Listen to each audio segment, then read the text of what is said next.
Bonjour et bienvenue dans Un autre chemin est possible, le podcast de celles et ceux qui préfèrent cheminer et se questionner plutôt que de prendre des routes toutes tracées. Je suis Marion, docteur en pharmacie, naturopathe et coach. Ici, je questionne, j'explore, je doute, je déconstruis et je fais pousser de nouvelles racines. Ce podcast est un espace où le bien-être est politique, où prendre soin de soi devient un acte de résistance face à un monde qui nous pousse à l'épuisement. C'est un espace où on parle de bien-être, d'écologie, de naturopathie, d'entrepreneuriat, de problématiques de société et de choix de vie engagés. Où l'on explore la santé autrement, en refusant les injonctions et en construisant un monde où l'on prend soin de soi, des autres et du vivant. Je partage ici mes réflexions, mes prises de conscience, mes vulnérabilités et j'ouvre le dialogue avec celles et ceux qui, comme vous, cherchent à tracer leur propre chemin. Parce que oui, un autre chemin est possible, plus libre, plus juste, plus aligné. Si ce podcast vous inspire, pensez à vous abonner et à laisser une note ou un commentaire et à le partager autour de vous. Bonjour et bienvenue dans le podcast Un autre chemin est possible. Aujourd'hui, je suis très heureuse d'accueillir Malika Nguyen. J'ai découvert Malika grâce à une amie commune, Lucie Haribar, qui est aussi naturopathe et que j'embrasse bien fort. Et c'est en découvrant le livre de Malika que je me suis lancée dans l'aventure de la fermentation.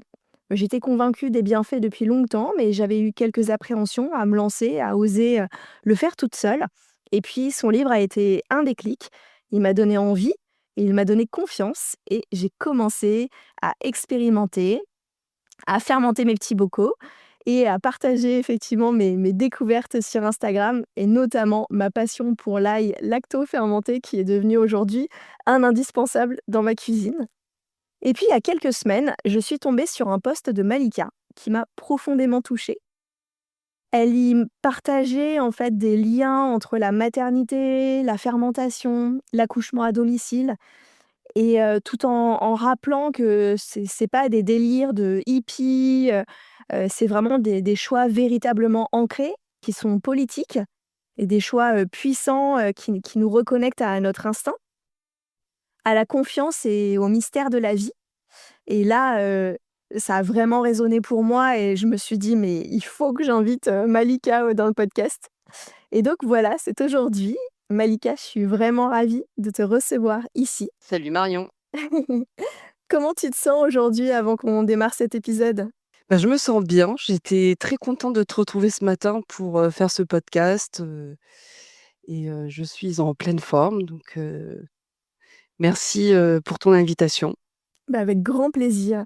Donc pour ceux et celles qui te connaissent pas encore, est-ce que tu peux nous dire un petit peu qui tu es? Qu'est-ce que tu fais dans la vie? Cette question très vaste.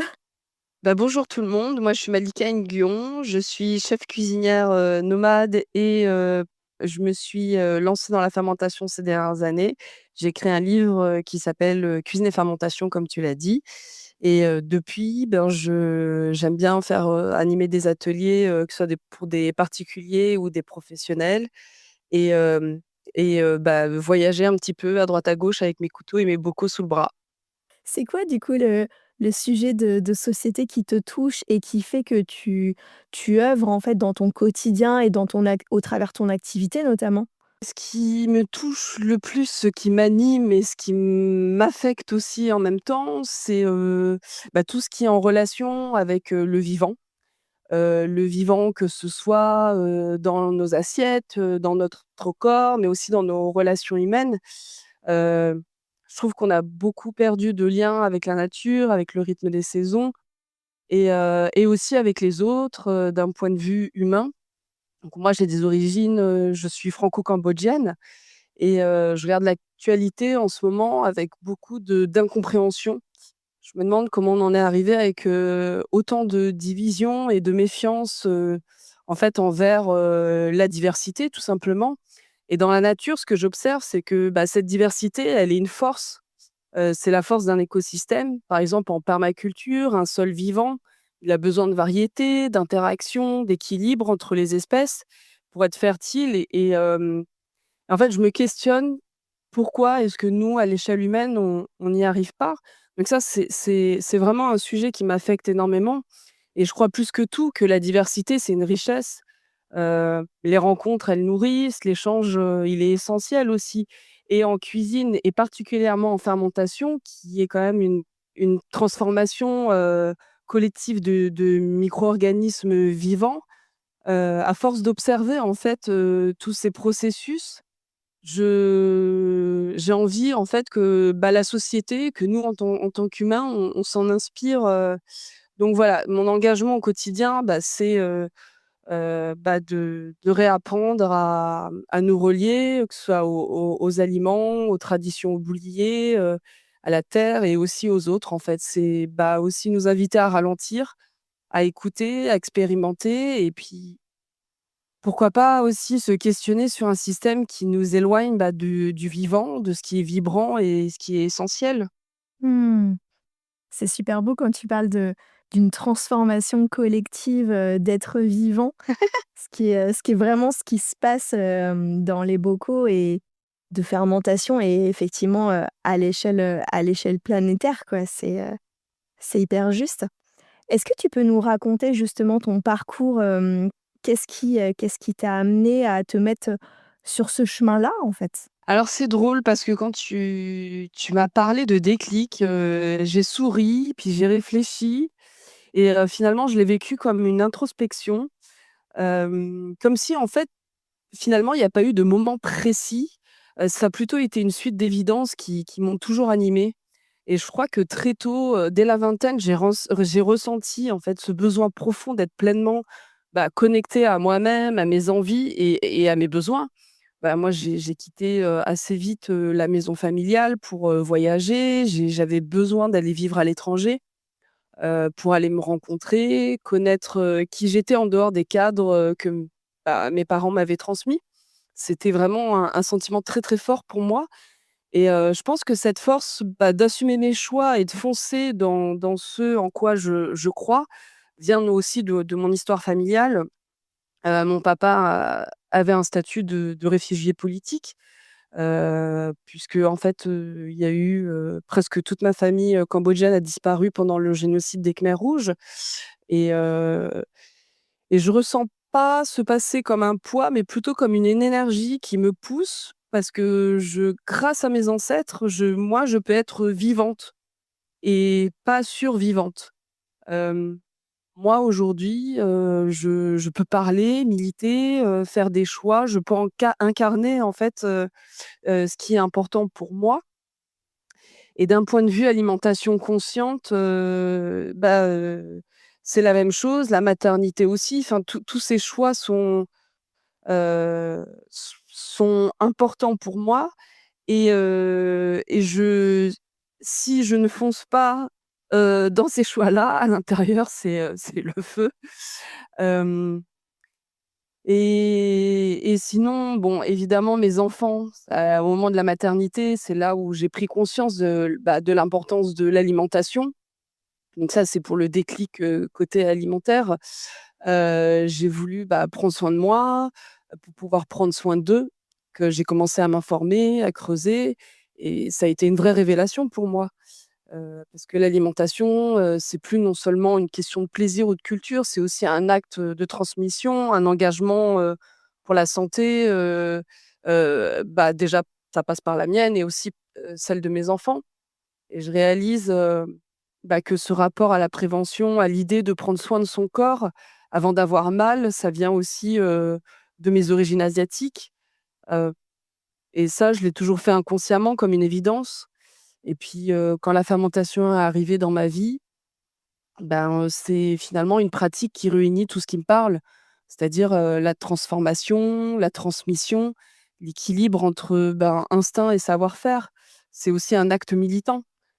Ça, je l'ai compris ces dernières semaines, parce que fermenter, c'est aussi choisir l'autonomie, refuser la standardisation, c'est se réapproprier, en fait, un savoir-faire ancestral qui va à contre-courant, ben, du modèle, capitaliste et agro-industriel, actuel.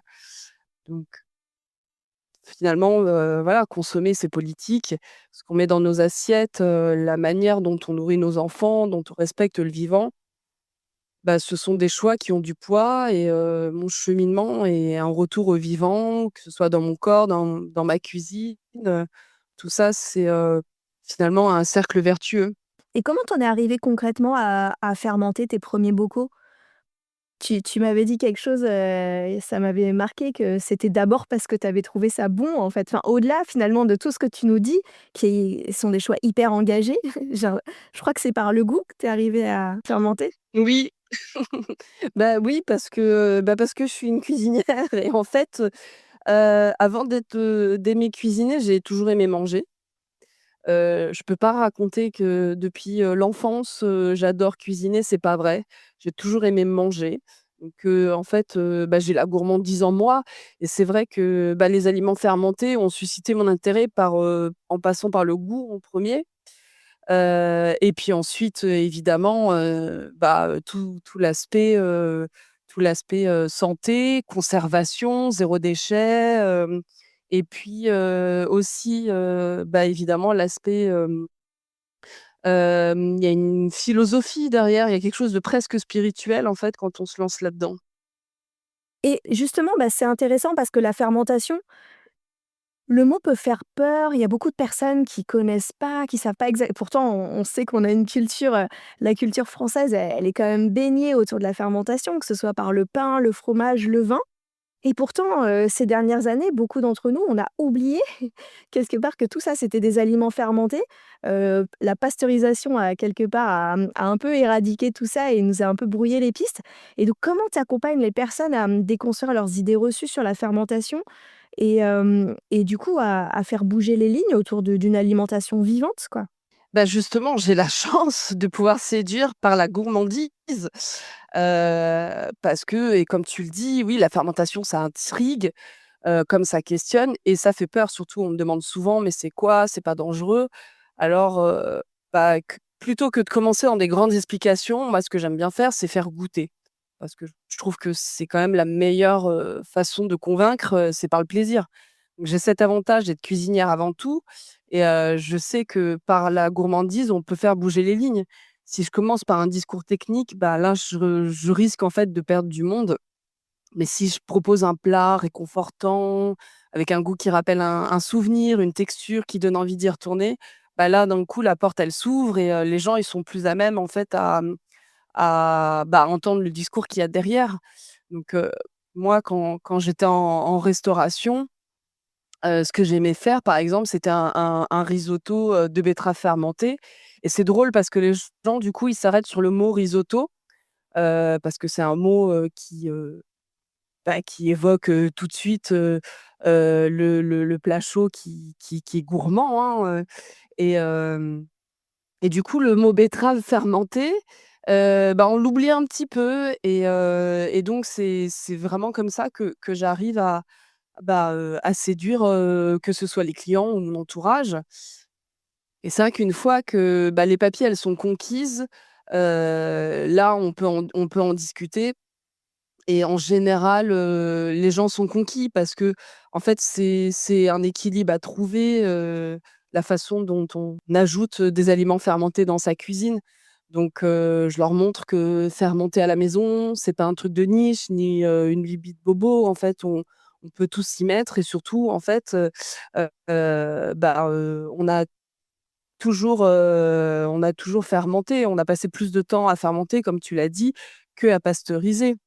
On en mange, aussi dans notre quotidien et partout dans le monde sans même y penser, en fait. Le pain ou le vin, le fromage, le café, le chocolat, le vinaigre, la sauce soja, les alcools comme le vin, la bière, tout ça c'est fermenté. C'est une pratique qui est ancestrale et qui est présente, bah, dans toutes les cultures, du monde et bah, par exemple en Corée, bah, il y a le kimchi, qu'on connaît bien, qu'on commence à bien connaître en France.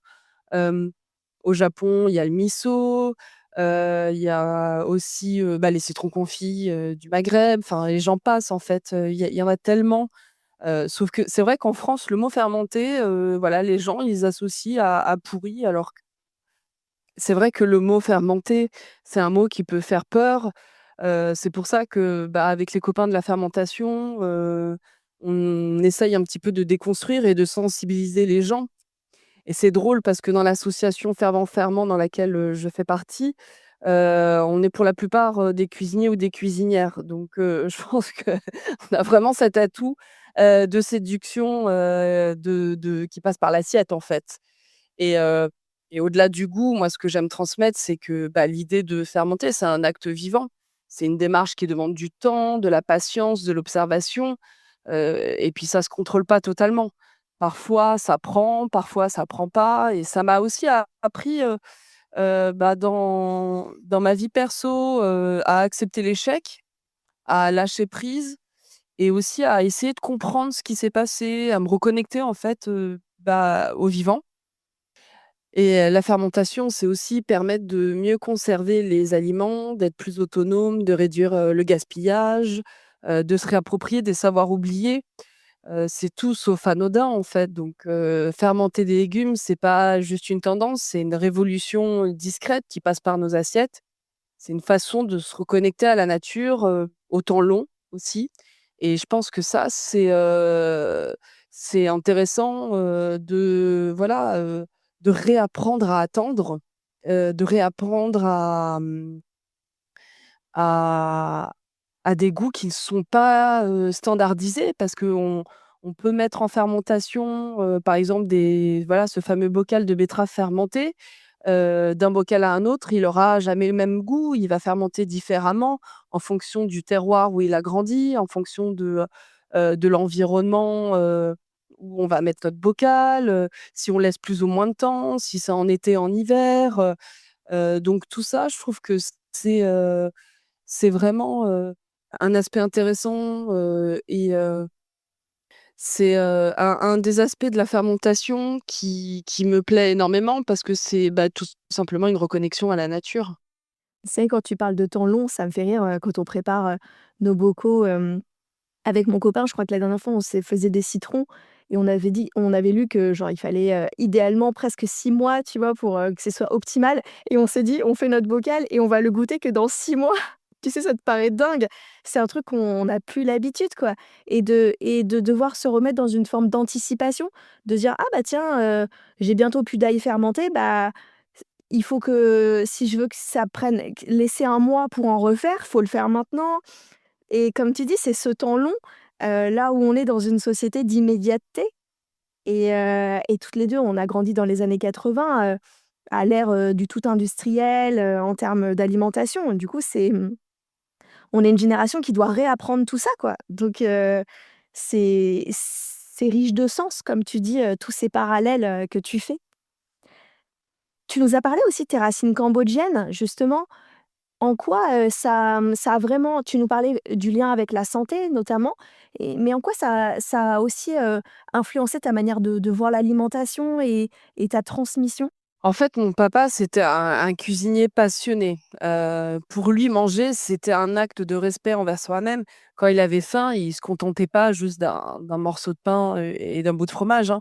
Il préparait vraiment un bon repas, un repas qui nourrissait, bah, le corps et puis son âme. Je crois qu'il y avait une forme de méditation aussi, derrière ça et il m'a transmis, bah, cette idée que mal manger, c'est mal se respecter et c'est vrai que j'ai gardé, bah, précieusement cette leçon en moi et enfin moi j'ai grandi avec des plats, traditionnels asiatiques comme la soupe feu, des desserts au riz gluant, au lait de coco, des currys cambodgiens et quand on était malade, heu, bah, papa il nous préparait, des porridge de riz. Donc et toutes ces saveurs, elles ont fait partie de mon identité, de mes racines, elles sont profondément ancrées en moi, en fait et j'aime beaucoup transmettre cette richesse, à mes enfants et c'est pas seulement une question de nourrir le corps, c'est aussi une question de bien recevoir, parce que dans la culture asiatique, manger, c'est sacré, c'est un moment de partage, de lien et on te demande toujours si tu as bien mangé, si tu es bien nourri. C'est comme un geste, en fait, de bienveillance et d'attention, envers l'autre. C'est quelque chose que, bah, j'essaye de transmettre à mes enfants, le partage autour, de la nourriture, cette attention à l'autre et ce qu'on veut qu'ils ressentent et qu'ils vivent et j'adore quand on voyage tous les 4 parce que, quand on goûte des nouveaux plats, Quand on découvre des saveurs inconnues, mes enfants, ils sont à fond, ils adorent les épices, ils sont hyper curieux de tout, ils nous observent, et puis, ils s'ouvrent vachement aux autres saveurs, et c'est incroyable, en fait, de voir ce lien entre eux et la nourriture se développer. Et à la maison, c'est vrai qu'avec mon amoureux, on essaye de faire le maximum de choses maison. Heu, je dis: «On essaye de faire le maximum» parce que, bah, voilà, dans le quotidien, c'est pas toujours évident non plus. On pourrait passer la journée, en fait, à préparer, le repas du soir, mais en tout cas, on respecte les saisons, voilà, il y a des choses qui ne bougent pas, et de privilégier aussi, bah, des produits locaux et de qualité. C'est vrai que l'alimentation, elle occupe une place centrale dans notre vie. Bah, dans nos choix quotidiens, dans nos voyages aussi et même dans notre budget. C'est devenu un principe fondamental pour nous. C'est une façon, bah, de nourrir, notre corps, notre curiosité et puis aussi, notre ouverture sur le monde. La cuisine, c'est bien plus qu'un acte physique pour nous, c'est un acte de transmission, de connexion avec nos racines et aussi, un moyen d'ouvrir à nos enfants, bah, l'ouverture à la diversité des cultures, parce que moi j'aime beaucoup la cuisine du monde et heu chez moi, bah, à la maison maintenant c'est devenu un peu un laboratoire vivant. C'est marrant parce que en ce moment je suis focus sur le tempeh.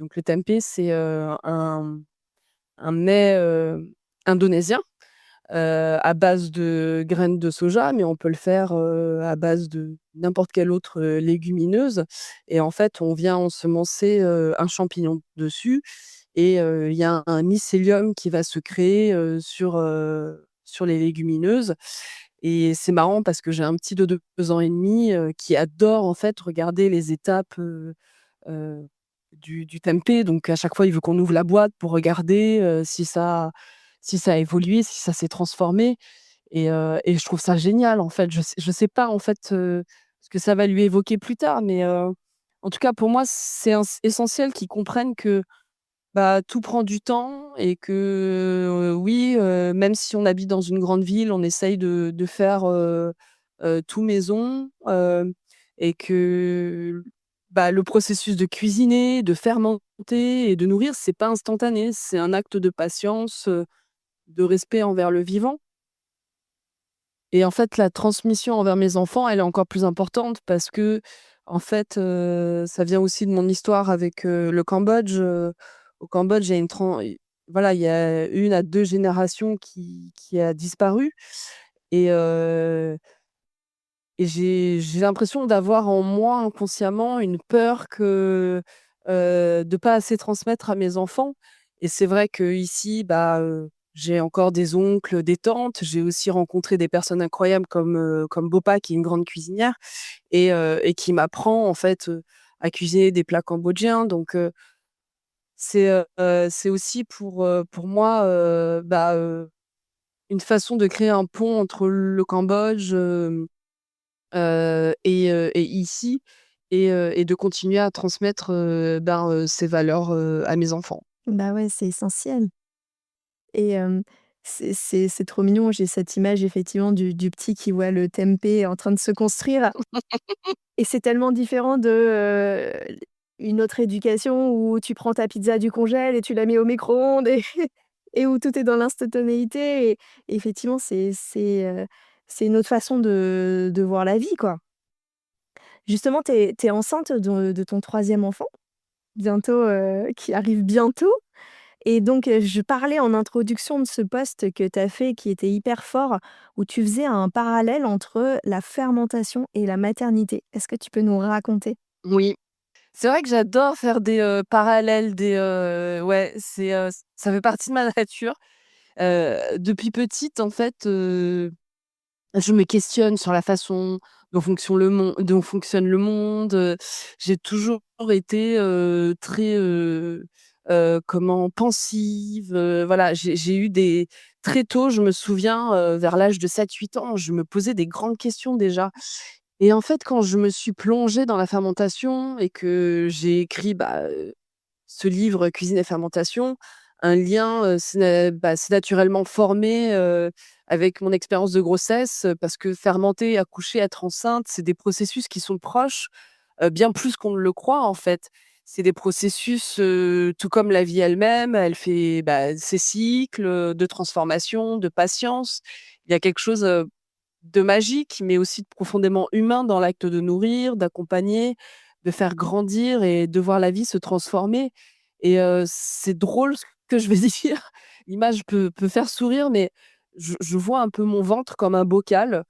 Bon, pour moi, ça a plein de sens, en fait, parce que dans la fermentation, tout se fait en silence, lentement, au chaud, les bactéries, les levures, elles agissent sans qu'on les voie, en fait. Et elles se elles transforment complètement les aliments, elles les rendent vivants, encore plus riches de saveurs, riches en nutriments. Parce que, par exemple, si on prend une carotte brute et une carotte fermentée, il y a 10 fois plus, de vitamine C dans une carotte, fermentée, que dans une carotte brute. Et puis, dans ma grossesse, c'est pareil, tout se fait un peu dans l'invisible, il y a ce petit être qui grandit, qui se façonne, dans l'intimité de mon corps. Et il est nourri, protégé lui aussi. Et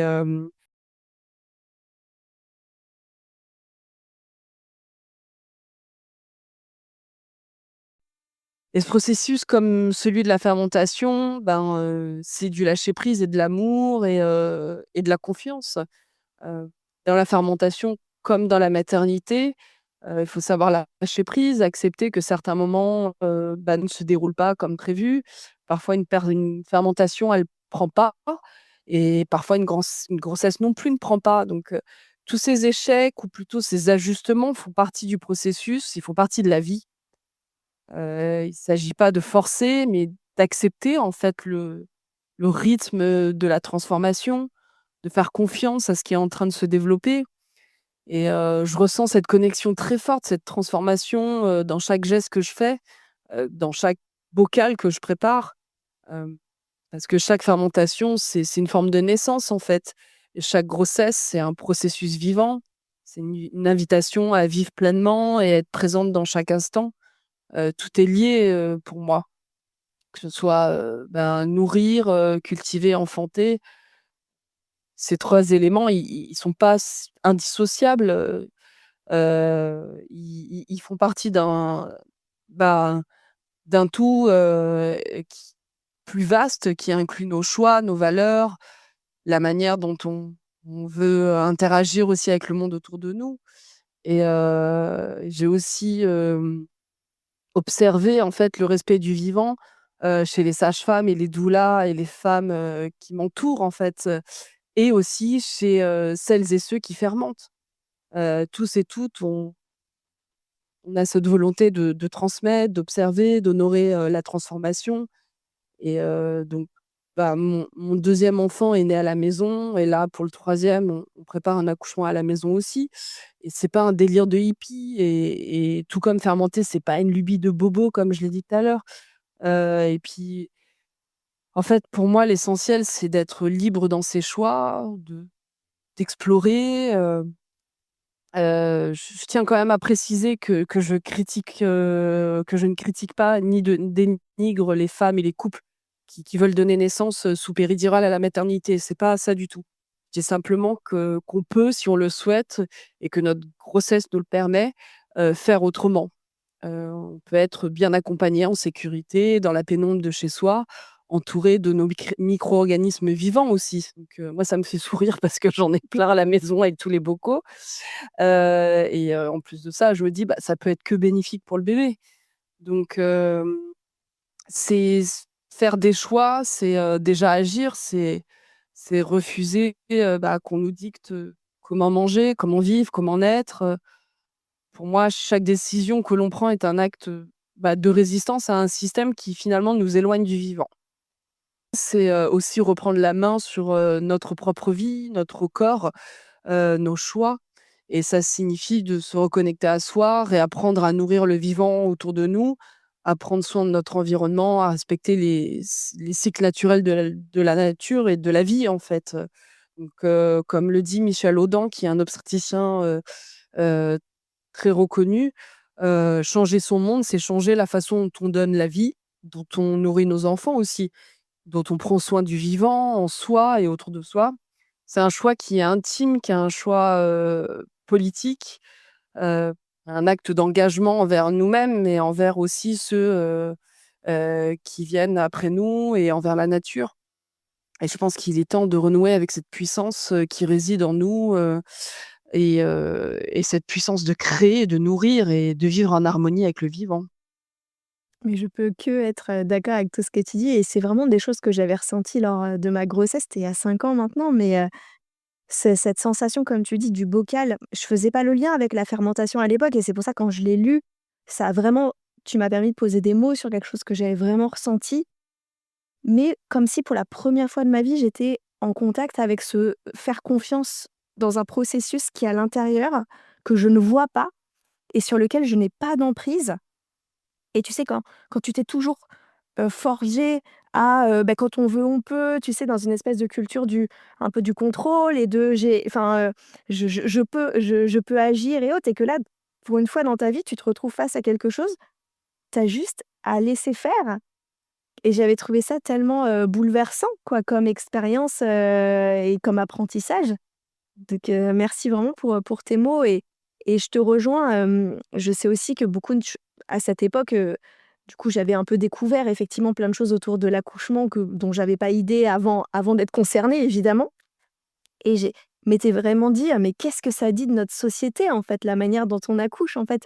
dont aujourd'hui on permet aux ou on dit aux femmes peut-être plus que permettre, comment elles doivent faire et en fait c'est le témoin de c'est quand même un témoin, important de ça dit beaucoup de choses de notre société quoi. On va revenir un petit peu plus dans ton quotidien, peut-être, dans ton activité, en fait. Tu peux nous dire un peu à quoi ça ressemble tes journées, finalement pour qu'on se représente un petit peu, la vie de Malika? Ouais, bah, aucune journée ne se ressemble. Finalement, bah, j'ai plusieurs casquettes et j'adore faire ça vraiment parce que pour moi, quand je me suis lancée dans la cuisine, c'était, égal restauration. Tu vois? Il y avait pas, d'autres possibilités et là, je suis en train de découvrir que, en fait, bah, je peux vraiment m'éclater dans mon travail sans faire, du 5 jours semaine, du 8h, 17h ou voire plus. Hem donc bah, j'ai autant des rendez-vous pro, que j'écris des recettes, que je donne des ateliers en école, hôtelière, ou pour des particuliers et surtout, en fait, je consacre quand même pas mal de temps à ma vie de famille et aussi à l'organisation de la maison. Parce que comme on en a parlé, ben, faire à manger, faire maison, ça prend du temps. Tu vois? Même, j'ai beaucoup parlé d'alimentation, il y a aussi les boissons, parce que ce matin, par exemple, j'ai filtré mon kéfir. Bon, ça prend pas de temps, tu vois? Mais voilà, enfin, tous ces petits gestes, en fait, bah, ils participent à mon quotidien et puis parfois, ben, je pars, cuisiner ailleurs, je prends le train avec mes bocaux, et je pars plusieurs jours, et j'adore faire ça. C'est vraiment un rythme, libre et qui est quand même intense parfois, mais qui me ressemble bien en fait. Heu, c'est ce que j'avais imaginé et c'est vrai que je trouve que c'est pour le moment un modèle qui me convient plutôt bien. Parce que j'ai besoin d'avoir, de l'espace, de rencontrer des gens et ce qui m'anime profondément, c'est transmettre, échanger et ça aujourd'hui, c'est très important pour moi. Ce qui me porte aujourd'hui, c'est cette sensation d'être exactement là où je suis et là où je dois être, sortir de ma cuisine, rencontrer d'autres passionnés et surtout, je me suis rendu compte qu'en fait, transmettre aux futures générations, c'est devenu essentiel pour moi. J'ai adoré, tu vois, donner des, master class, dans des, écoles hôtelières, rencontrer, bah, les futures générations, qui ont une vingtaine d'années et leur faire découvrir la fermentation, leur faire découvrir, c'est d'autres saveurs qu'ils connaissent pas du tout, un autre process aussi. Et je t'avais raconté cette petite anecdote où, pendant la masterclass, en fait, j'avais apporté tout un panel de produits fermentés, que ce soit du miso, que ce soit, du vinaigre, des légumes lacto, du kimchi, et j'avais, aussi apporté des produits bruts et j'ai demandé, en fait, aux élèves, de créer un plat à partir de tous ces produits. Et je leur avais, évidemment, je leur ai dit: «Allez chercher si vous avez envie, des épices, dans les cuisines», enfin voilà. Et il y en a un, il m'a ramené, de la poudre de fond de veau instantanée et là, j'ai pas compris. Là, je me suis dit: «Ah non, mais c'est pas la thématique du jour, en fait». Donc d'une, c'est instantané et moi, je te parle de temporalité, de temps long, d'attente, je te parle du miso des copains qui a fermenté pendant 6 mois et en plus de ça, il y a pas d'intérêt, en fait, à avoir, de la poudre de fond de veau, alors que là, il y a plein de choses qui ont du goût, qui sont sur la table, en fait. Il y a plein d'umami sur la table déjà, donc c'est là où, en fait, quand je suis entrée, je me suis dit: «OK, c'est cool», parce que j'ai besoin de venir bousculer, hem, ces, futurs professionnels, en fait, enfin, ces professionnels de la restauration et je pense que c'est devenu hyper important pour moi de leur parler à eux pour que en fait, le message, il se diffuse, et qu'eux, mettent en place, dans les cuisines, enfin là où ils iront travailler après, les aliments fermentés ou qu'en tout cas peut-être qu'ils se questionnent juste. Voilà, donc ça m'anime vraiment en ce moment. Ah ouais. Et dans tout ce que tu as traversé justement pour en arriver là aujourd'hui, dans tout ton parcours, est-ce que tu as rencontré des challenges, ouais, des difficultés auxquelles tu as fait face et comment tu les as traversées? Alors je crois que le plus gros challenge, c'est parfois d'accepter de refuser un projet. Parce qu'en fait, tu es tellement, heu, passionné, et par exemple là, avec la grossesse, on m'a proposé, tu vois, je suis presque à 8 mois, on m'a proposé des projets qui m'attirent énormément et il a fallu que je refuse tout simplement parce que je peux plus. Et ça, c'est pour moi, c'est un gros challenge, ouais, de dire, «Là, je suis pas capable, je dois accepter que ce projet, c'est pas pour moi cette fois-ci», en fait. Parce que je suis tellement, animée par tout ce qui vient à moi, que finalement, dire non, je crois que c'est compliqué. Et évidemment, l'autre challenge que, on connaît, quand on est à son compte, c'est évidemment, les débuts, les fins de mois, en fait, quand, tu as passé 20 ans dans le salariat, il y a aussi une acceptation de se dire, «OK, il y a des mois où tu gagnes bien». Enfin, c'est tout ça, c'est s'organiser, manager, son budget, donc ça, c'est une vraie découverte pour moi. C'est clair et je ne peux que te suivre là-dedans, hein. C'est clair que c'est un énorme changement et tu sais, moi, j'avais fait aussi pas mal de parallèles, quand j'étais devenue entrepreneur avec justement, comme une sorte de retour, au pas au vivant au sens, mais à la vie sauvage, tu vois? Parce que je me disais: «Mais en fait, dans la nature, tu pas à manger en continu. Des fois, tu as à manger, des fois, tu en as pas, et la vie sauvage, c'est ça, en fait». Mais quand tu as été salarié pendant des années et que du coup, tu es plus du tout dans cette vie sauvage et que tu reviens à cet état, d'incertitude, qui est complètement, en fait, qui fait partie de la vie, mais qu'on a perdu, enfin qu'on a perdu, en tout cas qu'on s'est construit autrement. Waouh, c'est pas rien quoi d'apprendre à gérer ça, quoi. Et comment tu fais pour incarner ce que tu transmets, en fait, et avoir vraiment cet alignement, dans ta vie perso et professionnelle, en fait, cette cohérence? Bah, je vais reprendre encore le mot «accepter» parce que je crois que c'est vraiment, le plus important. Accepter que l'alignement parfait, il n'existe pas, que on vit quand même dans une société, dans un monde capitaliste, Vouloir être, toujours en cohérence avec ses valeurs, c'est une belle intention, mais on reste humain et avec nos contraintes, nos doutes, nos fatigues, donc accepter de faire comme on peut, de s'adapter et de chercher l'équilibre, en fait, tu vois? Il y a des périodes où je suis à fond, où tout est fait maison, où je prends le temps de fermenter, de cuisiner avec attention, et puis il y a des moments où, bah, je fais plus simple et parce que j'ai pas le temps, parce que je suis prise par autre chose heu et heu et je me laisse porter par, le rythme de la vie et c'est OK, en fait. Je refuse, d'être dans une posture rigide et culpabilisante surtout, tu vois? Et je veux aussi que mes enfants, ils grandissent avec cette idée-là. Hem, c'est faire au mieux avec ce qu'on a, avec le temps et l'énergie qu'on peut y mettre, ça veut dire, bah, accepter les écarts et c'est OK, pas se flageller si un jour on achète, ou on mange, quelque chose qui correspond pas, vraiment à nos idéaux, enfin, c'est pas une compétition, en fait, c'est un chemin et bah, ce qui m'aide à rester, alignée, c'est aussi de garder le plaisir dans tout ça. Finalement, quand je sens que quelque chose devient une contrainte, c'est que je dois revoir ma manière de faire, tout simplement. Je veux que la cuisine, ça reste, un espace de joie et de partage et pas une injonction ou une charge mentale supplémentaire et je me rappelle aussi pourquoi je fais tout ça, pourquoi j'ai choisi ce chemin, ce qui m'anime.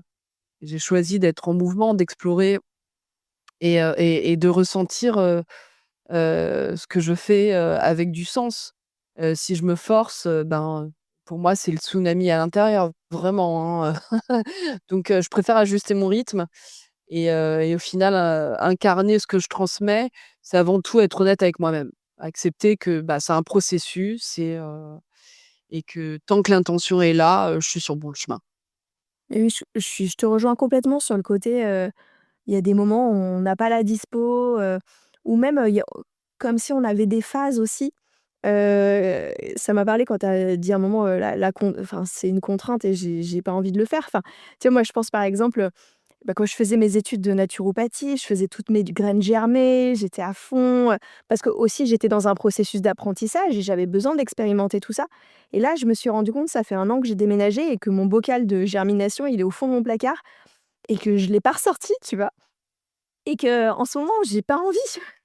Mais je teste d'autres choses et justement, j'ai d'autres découvertes, mais ça qui est génial, c'est de se dire: «Bah, en fait, c'est des phases, on passe, un moment, on est à fond sur quelque chose, après on l'est moins, mais peut-être que je le redécouvrirai plus tard et que je serai trop contente, de refaire des graines germées», pareil, tu vois, les jus de légumes, j'arrête pas de me dire: «Mais qu'est-ce que ça me ferait du bien si je me faisais une cure de jus de légumes?» Et en fait, en ce moment, pareil, je regarde l'extracteur et je me dis: «J'ai trop la flemme», enfin, et c'est pas le moment, quoi, et comme tu dis, bah, ouais, c'est pas grave, on fait au mieux et le but, c'est pas d'être dans cette quête de perfection, quoi, et en plus envoyer un message culpabilisant aux autres, heu, dans un peu une recherche de quelque chose qui est impossible, quoi, de toute façon, ouais. Oui, carrément et puis c'est vrai que moi, si tu veux, l'idée de me rendre malade pour être en santé, ça ça a pas de sens, en fait. Donc et je trouve que c'est hyper libérateur, hyper puissant d'accepter que c'est OK que ce soit comme ça, en fait. Bien sûr, et tout en étant dans cette intention, de bien faire aussi, et tu vas dans cette conscience parce que sinon de pas tomber dans un: «Bon, bah, allez, du coup, j'en ai plus rien à faire», et heu et du coup, c'est vraiment tout le temps un équilibre à trouver, quoi. Oui. J'ai une petite question, rituelle pour ce podcast. Comme tu le sais, il s'appelle, «Un autre chemin est possible». Donc pour toi, quel autre chemin est possible, que ce soit pour toi ou pour le monde? Ah bah, celui du vivre ensemble. J'aimerais, bah, qu'on soit plus doux envers nous-mêmes, envers les autres, de voilà, c'est ce que la fermentation, elle m'a appris, en fait. Je crois que, tout est question d'équilibre et de cohabitation. Les micro-organismes, vivants, ils cohabitent ensemble et ils s'adaptent et ils trouvent leur place, sans s'écraser les uns les autres et encore une fois, comme je disais au début du podcast, mais pourquoi ça fonctionne pas pour nous, en fait? On peut être différents, avoir des chemins de vie variés, des visions, qui se superposent, et pas toujours et puis pourtant, bah, quand même avancer ensemble, se nourrir mutuellement. Bah et puis accepter que l'autre apporte quelque chose, et que nos forces et nos vulnérabilités, elles peuvent coexister sans que l'un prenne le dessus sur l'autre. Donc voilà, j'aimerais, qu'on applique, cette sagesse du vivant à notre manière, d'être au monde et qu'on apprenne à créer du lien plutôt qu'à chercher à dominer, à s'écouter plutôt qu'à s'opposer. Bon moi c'est un vrai travail, hein, que je fais depuis des années, donc mais vraiment c'est drôle comme la fermentation m'a apporté, beaucoup de spiritualité. Là, je suis en train de regarder un bocal de tomates fermentées, qui date de l'année dernière, tu vois? Et je suis fascinée. Tomates, je sais pas, le bocal, la tomate, elle coûte enfin, c'est pas ce qui coûte cher, tu vois? Mais en fait, c'est le temps. Depuis combien de temps elles sont dans ce bocal? Ça fait depuis, hem, 8 mois qu'elles sont bah, tiens, c'est marrant, comme moi, comme moi qui est en pleine maternité. Ce bocal, il a 8 10 mois et j'ai des tomates et que je pourrais ouvrir aujourd'hui. Enfin, donc en fait, ouais, un autre chemin est possible. Se respecter comme on respecte, ben, le vin qui pousse, une fermentation qui prend son temps, un équilibre fragile, mais qui est puissant. Parce qu'en fond dans le fond, en fait, la nature, elle nous montre déjà le chemin. Il suffit juste de prendre le temps et d'observer. Est-ce que tu as un dernier message que tu aimerais faire passer, aux personnes qui nous écoutent? Bah, j'aimerais dire, aux personnes qui m'écoutent d'oser se faire confiance, bah, d'écouter ce qui vibre en elles, ce qui sort du cadre, même ce qui bouscule, en fait. Et on a tellement été coupés, en fait, de nos instincts, de notre puissance, de notre capacité à sentir ce qui est juste pour nous. Et je voudrais aussi rappeler que tout est lié, que ce soit l'alimentation, la transmission, notre rapport au vivant, aux autres, rien n'est anodin, que chaque choix qu'on fait, en fait, a un impact, que ce soit, ce que l'on transmet dans l'assiette, la manière dont on donne naissance, les liens qu'on tisse autour de nous, consommer, cuisiner, tout ça, ce sont des actes qui sont politiques, des manières de reprendre la main, pardon, sur nos vies et de refuser un modèle qui nous éloigne du vivant. J'aimerais aussi qu'on accepte les écarts, les imperfections du chemin, en fait. Parce que c'est en apprenant à être, plus indulgent avec soi, qu'on peut être, plus doux avec les autres. Évidemment, c'est vrai que moi j'adore, apprendre, j'adore, me remettre en question, voir, aller, du côté de mon dark side, ça j'ai aucun souci avec ça. Parce que je sais qu'en fait, ça va me faire évoluer, ça va me faire transformer et l'essentiel c'est d'oser avancer vers, ce qui fait sens pour nous et se faire confiance tout simplement. Tu sais, quand je t'avais rencontré, j'avais vraiment ressenti ça, cette connexion à ton instinct, enfin, qui semble, forte et là depuis toujours, en fait. Et c'est vraiment quelque chose que tu incarnes. Comment tu te projettes, à l'avenir? Comment tu te vois évoluer? Bah, j'espère continuer à m'émerveiller, m'émerveiller, bah, de la vie, de mes enfants, de moments simples en fait. La dernière fois que, j'ai ressenti une très grande émotion, c'est quand, on est parti il y a pas longtemps en voyage en Maroc, tous les 4 et on a fait, quand même, 14 heures de bus en 2 jours et d'observer en fait mes enfants regarder le paysage défiler sous leurs yeux, ça a été incroyable pour moi. Il y a eu, en fait, c'était une émotion, tellement forte, il y avait beaucoup de symbolique, parce que je me suis dit: «Waouh!» En fait, ils prennent le temps juste, de regarder le monde défiler sans avoir d'interaction, sans rien faire, en fait, peut-être même à s'ennuyer finalement, tu vois? Et en fait, chaque regard qu'ils posent sur le monde, chaque geste, c'est comme si moi je revivais cette capacité à m'émerveiller, à voir la vie, sous un angle neuf aussi, à chaque instant et je trouve que ça, c'est un cadeau, du quotidien, même si on est pris, voilà, par la vie, par les choses à faire, j'ai vraiment envie de garder en fait, cette énergie de curiosité et d'émerveillement et en même temps, ben, je m'engage dans l'évolution, de ma propre personne. Je veux me challenger, être une meilleure femme, une meilleure épouse, une meilleure mère. Ce chemin, il passe aussi par la guérison, accepter que, la vie, elle est faite de hauts, de bas, d'apprentissage et puis, de lâcher prise et dans cette dynamique, je continue, à apprécier la beauté du monde et des petites choses, parce qu'à la fin, c'est ces moments simples et d'émerveillement, qui me rappellent, à quel point chaque instant est précieux et porteur de sens, en fait. Où est-ce qu'on peut te retrouver, Malika, pour les personnes qui ont envie de connecter avec toi?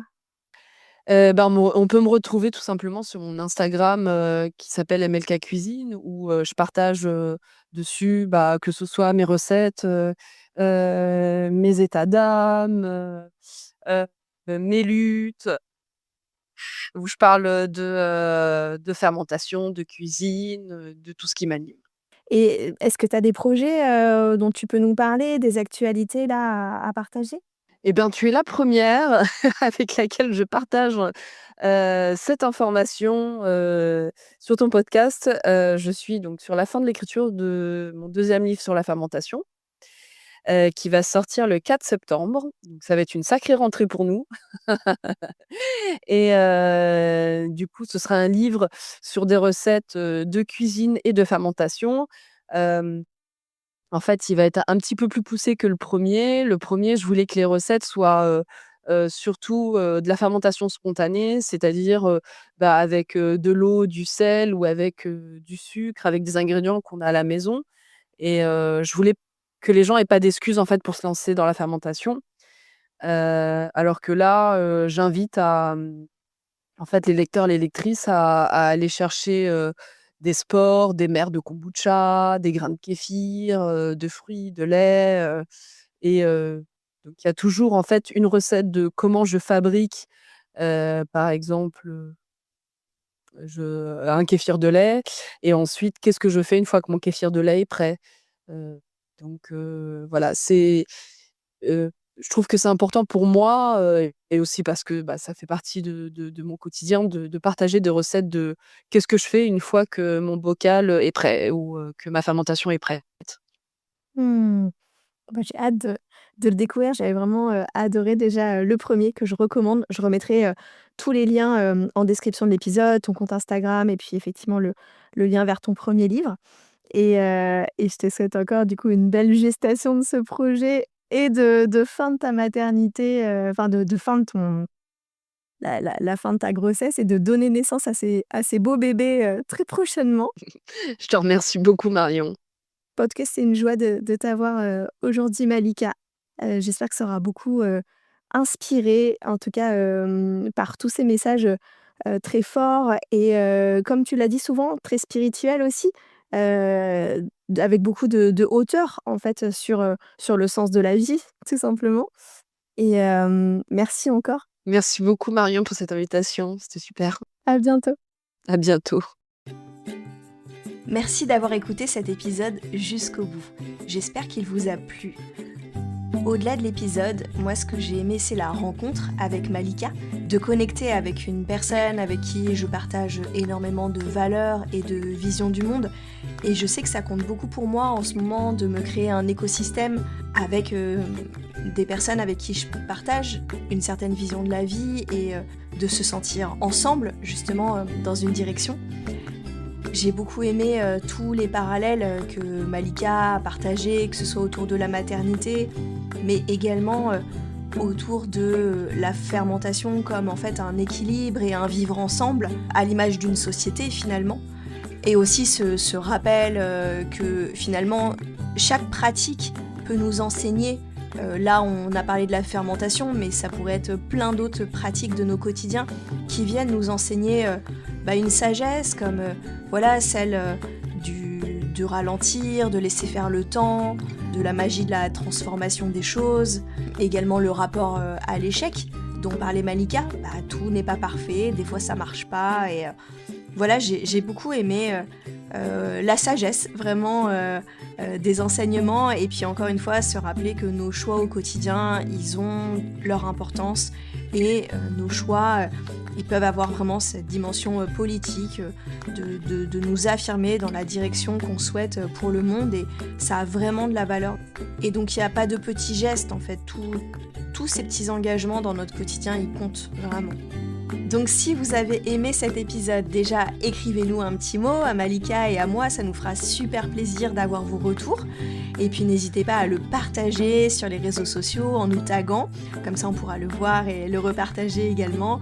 N'hésitez pas à mettre un commentaire sur Apple Podcast et une note 5 étoiles. Vous pouvez me retrouver sur Instagram @marion.alvesdeoliveira si vous avez envie d'échanger avec moi. Et puis, vous avez mon site internet marionalvesdeoliveira.com pour en savoir plus sur mes accompagnements en naturopathie et en coaching. Je vous dis à très bientôt pour un prochain épisode, et d'ici là, prenez soin de vous et du vivant.